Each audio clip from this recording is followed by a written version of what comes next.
Okay, so now we are going to introduce the lovely and bubbly Imelita Leah Norris. She's one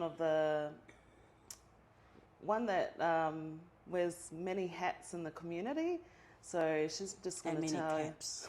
you many hats And caps. and caps. No. She's just going to tell you about a little bit about herself and where she's from and how she's connected with culture and community. So, my name is Imelita Soloma'anema. Soloma'anema is actually my auntie's name that I was named after. Tau Ili Ili is my grandfather's name, Leah Norris. So, the Norris part is actually I'm married to a Balangi. And so when I first got married, I said to my husband, Imelita Leah Norris sounds better than Imelita Norris because it sounds a bit boring. So he was like, yeah, do whatever you want to do. So a bit about myself and how I'm connected to culture, where I grew up. So I was born in New Zealand, grew up in South Auckland, Otara. And my parents, my mother is from Loli'i and my father is from Papasātaua, and he also has a Tokelauan side as well. My grandfather's Tokelauan from Hakaoho.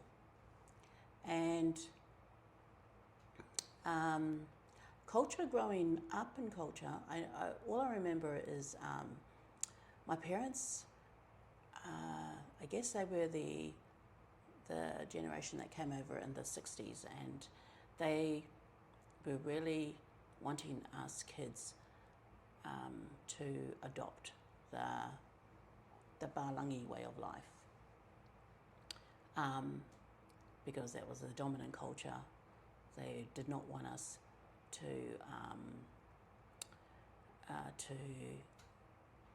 I guess adopt the Samoan ways, because they looked at it as like, well, the Samoan language is not going to get you a job. I remember my father telling me this. So at the age of 12, 13, we actually moved to Samoa. We lived there for 2 years. And I remember at one point in school, I went to St. Mary's, Vaimoso, and they would do cultural classes, weaving of baskets and that kind of stuff. And the nuns would tell us, okay, you have to bring a coconut branch or long eel to school. And I'm thinking to myself, hell no, I'm not going to bring one of those to school on the bus. So I said to one of my friends, I said, oh, can you bring one of those for me? And she goes, yeah, and so I was telling my parents about it, and they said, you don't have to partake in that activity, that's only for, Samoan girls, you don't need to learn that. You're not going to get a job learning how to weave a basket. So anyway, the next day she bought the long eel, and I sat there because I thought, oh, well, my parents, So I think the nuns by that time had, had enough of me, because we have Samoan language classes too during the week, and all I was doing was just scribbling art and just doodling. I was not partaking in the Samoan language class either. So the nuns sent a letter to my parents. They wanted to meet them. So my parents came in, and I was in the room with them, and our principal's Sister Vitoria at the time, she said, if Imelita is to attend the school, she has to participate in all activities, and I mean all activities, including Samoan language and, the Samoan cultural classes. And my parents were like, oh, yes, sorry, we will let her know that, it's important for her to attend. As soon as we walked out of the principal's office, my father was like, oh, that was basically BS. You don't have to. Whatever they tell you to do, you don't have to listen to them. You don't have to do it. So that was my mentality, to do with culture. I thought, oh, okay, I don't really have to learn all that kind of stuff. So it wasn't until I became probably an adult and having kids, like I understand Samoan and I can get away with the conversation in Samoan. It was probably until I became an adult. That's when I thought, and I was married to a Balangi, and I thought, well, how am I going to, instill language and music and, to my children if I, sort of my parents were sort of leading me into one direction. And I guess it was not a fault of their own because they were really wanting us to better ourselves. They moved from Samoa to New Zealand, to the land of, milk and honey, all these opportunities like we have moved here to Australia for the same reason for our own children.